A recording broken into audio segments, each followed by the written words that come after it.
What's up, everyone, and welcome to another episode of the Renewable Energy Smart Pod.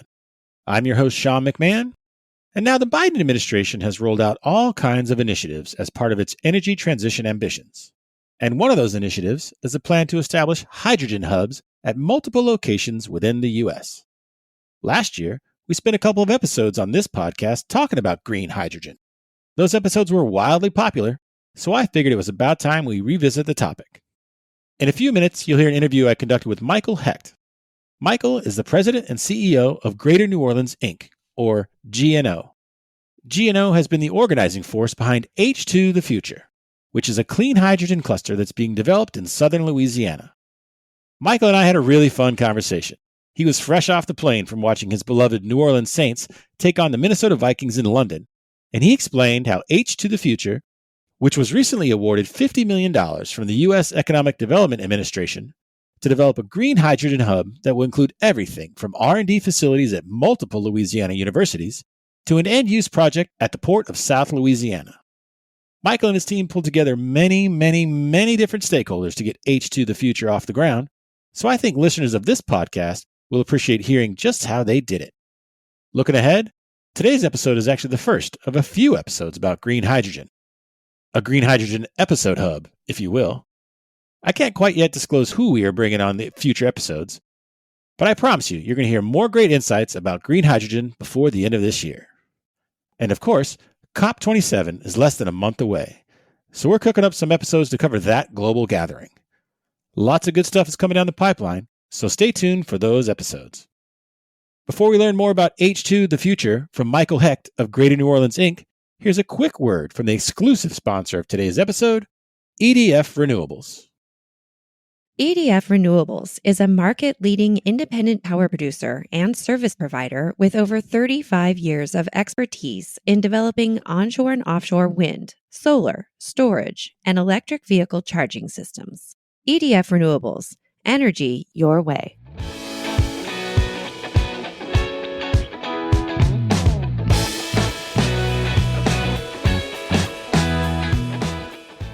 Thank you, everyone, for joining me for today's show.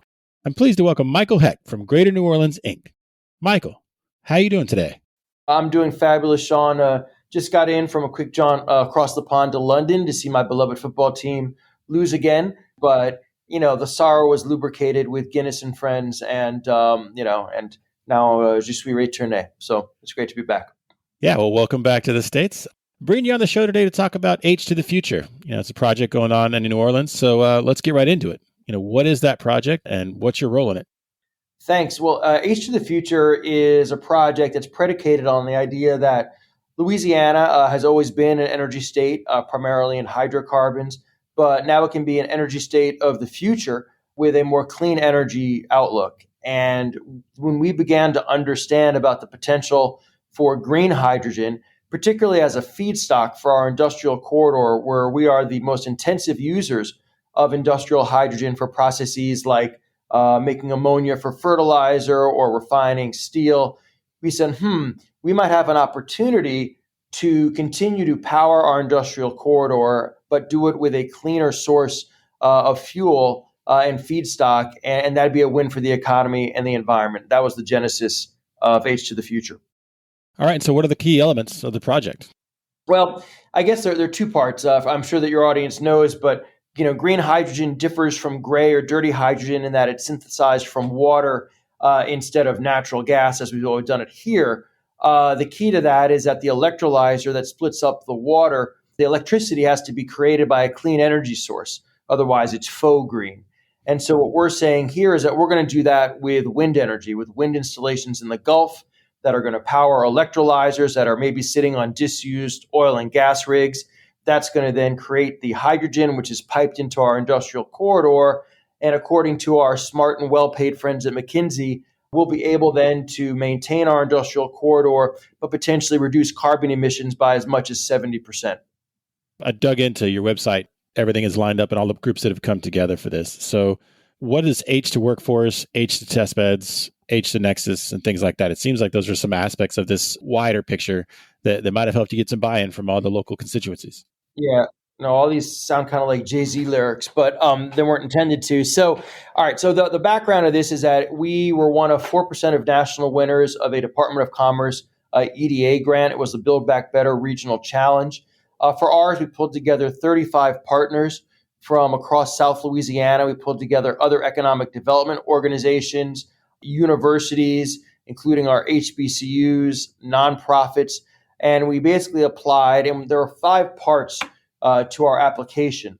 The first is what we call H2 test beds, and this is the work that's happening at our universities themselves. So, for example, at LSU, they're working on electrolyzers and carbon capture technology. At UL Lafayette, they're working on electrolyzers as well. At University of New Orleans, they're working on clean maritime. So that's where the research is actually happening.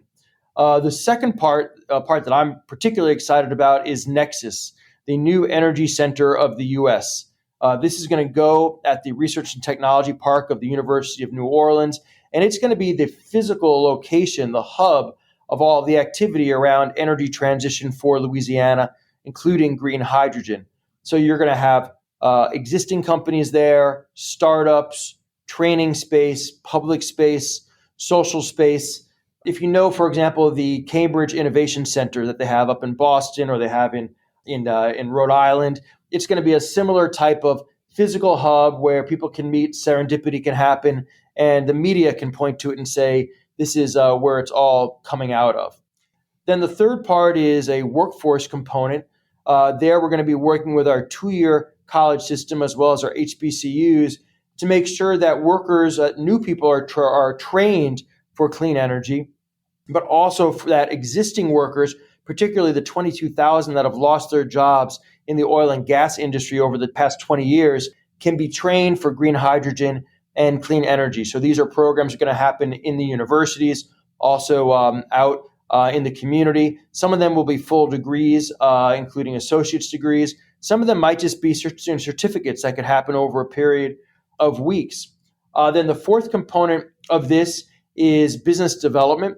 That's one we're going to be working with our partners in Baton Rouge, and that's going to be bringing in new companies in the clean energy space, but also working with existing companies, including hydrocarbon companies in Louisiana, to help them understand how they can be part of the green hydrogen supply chain and generally how they can clean up their operations. And so carbon capture, although it's not kind of the headline in this project, is also going to be something we're going to be pushing companies towards if it's a way they can take their traditional processes and capture the carbon and, in general, move Louisiana to the forefront.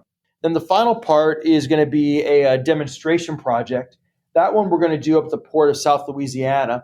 And here we're going to be taking green hydrogen, with that creating e-methanol, and we're going to be building an e-methanol clean fueling barge.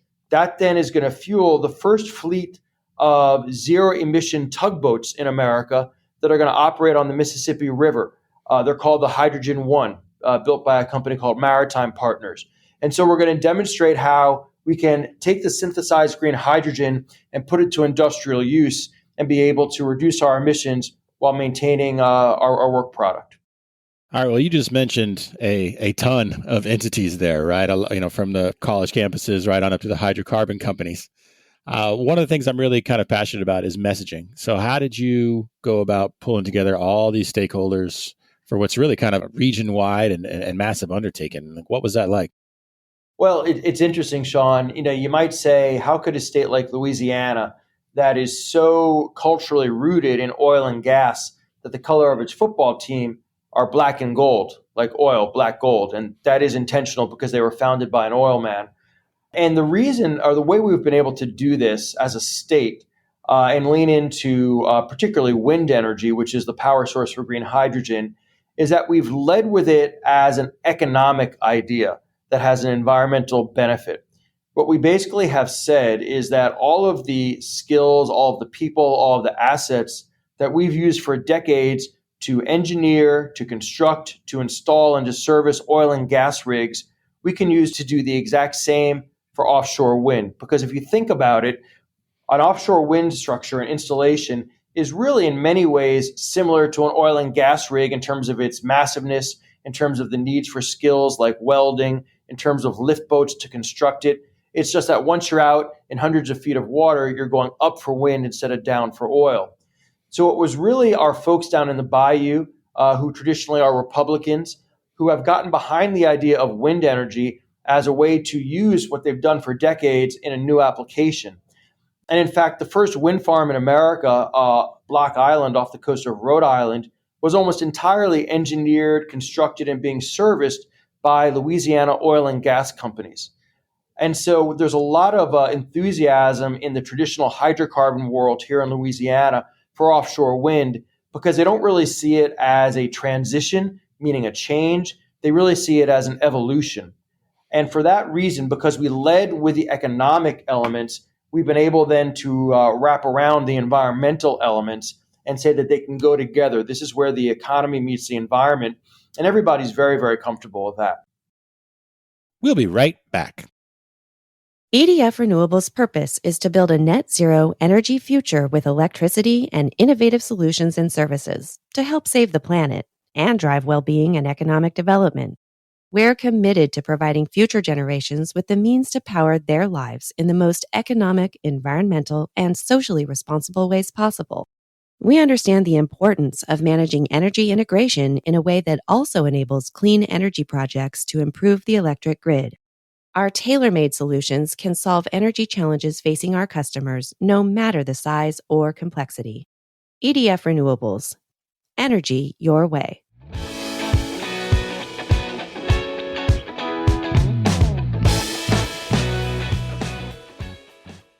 And now back to my conversation with Michael Hecht from Greater New Orleans, Inc. All right, and you mentioned the strategic importance, or I guess makes sense to have Louisiana be the hub of something like this because of all the history of energy development. But are there any dangers to that region, specifically to natural disasters and things like that? Because I know one of the questions I'm trying to get to with offshore wind is like, can those turbines withstand a Category 5 hurricane? Who have you talked to from the wind development sector to address those concerns? Well, there's some individuals who are specifically addressing those concerns. There's a new company we have called Gulf Wind Technologies, which is developing technologies specifically for the Gulf. And then there are other companies like LM Wind Power, which is owned by GE, which is making the longest blade in the world, 107 meters long, that are also looking into this. And it is true that it would seem that on the surface that the Gulf has kind of a Goldilocks problem with its wind. We either don't have enough or we have too much. But then when you consider that there are offshore wind installations, for example, in Southeast Asia, where they're dealing with typhoons, and then the fact that the technologies, whether it's material science or just doing things that we've always done in the natural world and in the built world when we encounter storms like feathering the blades, there's a high degree of confidence that we're going to be able to build structures that are going to be suitable for the occasional Category 4 or Category 5 hurricane. One of the things that got us very interested in offshore wind power was when we saw a study by NREL, the National Renewable Energies Lab, and it had Louisiana ranked number 4 in the country for potential for offshore wind. And that was, to be honest, somewhat surprising to us because we said, man, we thought we had this too much, not enough problem. And they said they acknowledged that. And actually, the very best wind in the Gulf is off the coast of Corpus Christi, off of the southeast coast of Texas. But they said, on the other hand, because we have a broad, shallow shelf off the coast of Louisiana, it allows our offshore wind installations to be embedded in the seabed instead of having to float them. And that actually makes them much less expensive to install. And so that really works in our favor. So overall, the feeling from the experts is that with a little bit of innovation, the Gulf of Mexico actually will be a quite good location for offshore wind over the next 10 years. Do you feel like you have any kind of head start, considering that transportation and shipping infrastructure is already in place when compared to other hubs that might be out there? No doubt. When we were pitching this to the Department of Commerce, we talked about our existing pipeline network, which would go around the earth over 6 times if you laid it end to end, our existing port infrastructure, which is the best in North America, our workforce, which for decades has been doing this complicated welding and servicing rigs offshore. And we said, because this represents just an evolution of those existing skills and assets, this is something that we have a 50 or 60-year head start on versus other places in the country that might be doing it de novo. So there's no question that we have a head start. And frankly, that was our competitive advantage that we pitched to the federal authorities. Okay. And now the Department of Energy recently came out with their National Clean Hydrogen Strategy and Roadmap. How does your project fit into that? Well, it very much weaves into that. Louisiana is applying to be one of the hydrogen hubs in the country, applying along with Arkansas and Oklahoma as a consortium. And our governor has been very clear that Louisiana intends to be an energy state of the future. He spoke to this in COP26. He led the application for us on the hydrogen hub. And actually, for our project, we're getting $50 million from the Department of Commerce, but that's being matched by $25 million from the state of Louisiana. So the commitment is there at the executive level. And again, it's driven by an understanding that with clean energy, we are going to be able to preserve and grow jobs at the same time that we are preserving the environment. And that's why I believe this has bipartisan support in the state and why we continue to apply for all of these various projects that together will make Louisiana what it is today for natural gas in the future for hydrogen. Okay. And I talked earlier about the messaging and kind of building the coalition. And there's going to be more than one of these hubs around the U.S. So if you had any advice for someone who's in your position, who's trying to kind of pull together all those stakeholders, how to get that done, what would it be? When I think about the coalition that we pulled together for H to the Future, which again was almost 36 organizations across the south of the state, it came together because originally 4 of us were all applying for the grant. And we had called each of the 3, and basically it was agreed that they would drop their applications and allow GNO Inc. to lead one collectively for all of us, recognizing that if we all applied, we all were going to lose. The only way that they were able to make that decision was because of, honestly, over a decade of working together, really 15 plus years since Katrina, that had built up a level of trust, a trust of our intentions and a trust of our ability to execute. And without that level of familiarity and affinity and trust, there's no way that we would have been able to work together like this. And so, although the coalition and the application came together seemingly very quickly, in fact, the foundation had been laid over 10 to 15 years. And that was really the secret to our success. Were there any pitfalls that you encountered along the way, either technical or with building the coalition? Oh, I mean, there were, many twists and turns, and we had a lot of fire drills along the way. So, for example, our Nexus Center, we had thought that we were going to put it down at a port site. And with 2 days to go before the application, it became apparent that for some, frankly, legal reasons, we weren't going to be able to put it there. So we had to pivot and put it at the university over about 48 hours. But again, each time one of these fire drills happened, because of our relationships, we were able to make a few phone calls, and people were able to some degree to just trust that it was going to work out, and we were able to resolve them. I think the biggest question we had going into this in terms of a technical pitfall was going to be the price of green hydrogen versus the price of gray hydrogen, because that's really the trick. If the price is not comparable, then green hydrogen is not going to be sustainable without subsidy, and we didn't want a subsidized product. There are 2 things that make us feel better about that. One is that the technology related to electrolyzers continues to improve, and that's part of our project. The second is that we have such scale of industrial hydrogen consumption here in Louisiana that we're going to be able to amortize our fixed costs over a large user base. And actually, the third thing, I'm just thinking about this, that is just now happening, is that because of what's going on in Europe with the invasion of Ukraine, actually now we're seeing the price of natural gas shoot way up. So not only are we seeing the price of green hydrogen come down, but the floor is rising. When we started this project, natural gas was under $2 per MMBTU. Now it's up, Sean, at like 5 or 6.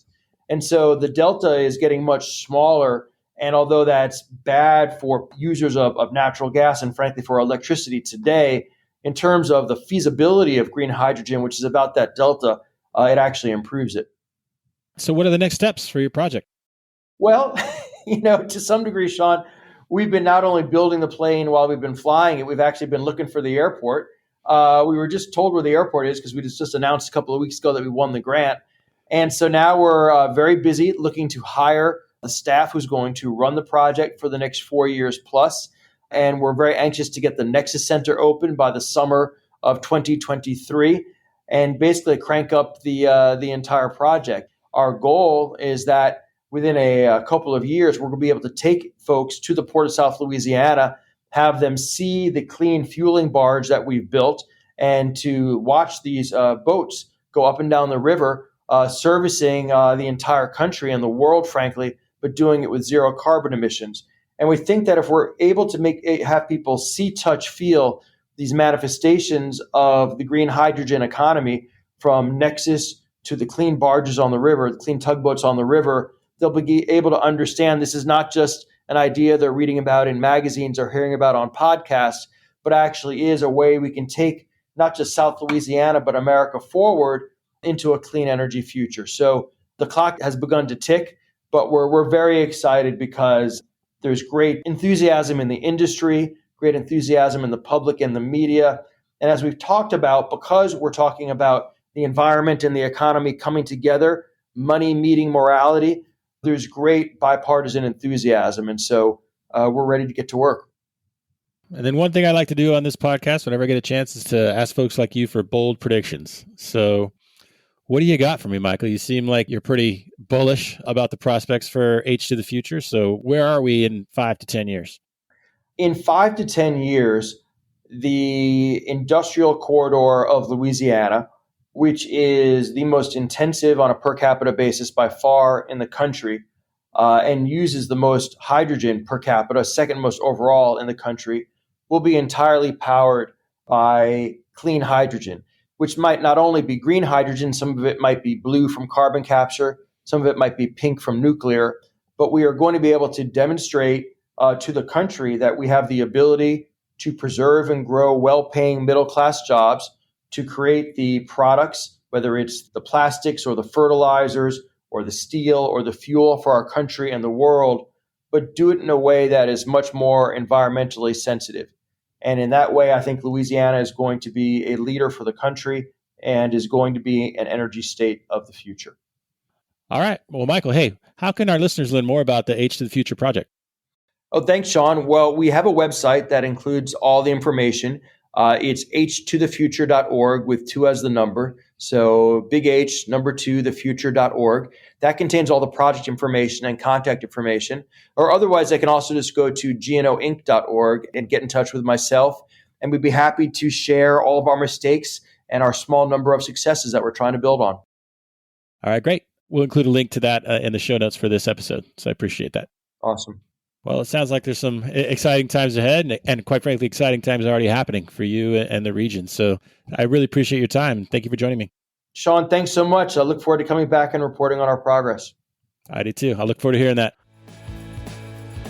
Well, that's our show for today. But before we get out of here, I want to say one final thank you to the exclusive sponsor of today's episode, EDF Renewables. If you like this podcast, please share it with your friends and colleagues. And be sure to follow us on Apple, Google, Spotify, or wherever you get your podcasts. You can also follow us on Twitter, where our handle is @RenewablesPod. And if you'd like a daily dose of renewable news delivered to your inbox, head to smartbrief.com and sign up for the Renewable Energy Smart Brief. The Renewable Energy Smart Pod is a production of Smart Brief, a future company.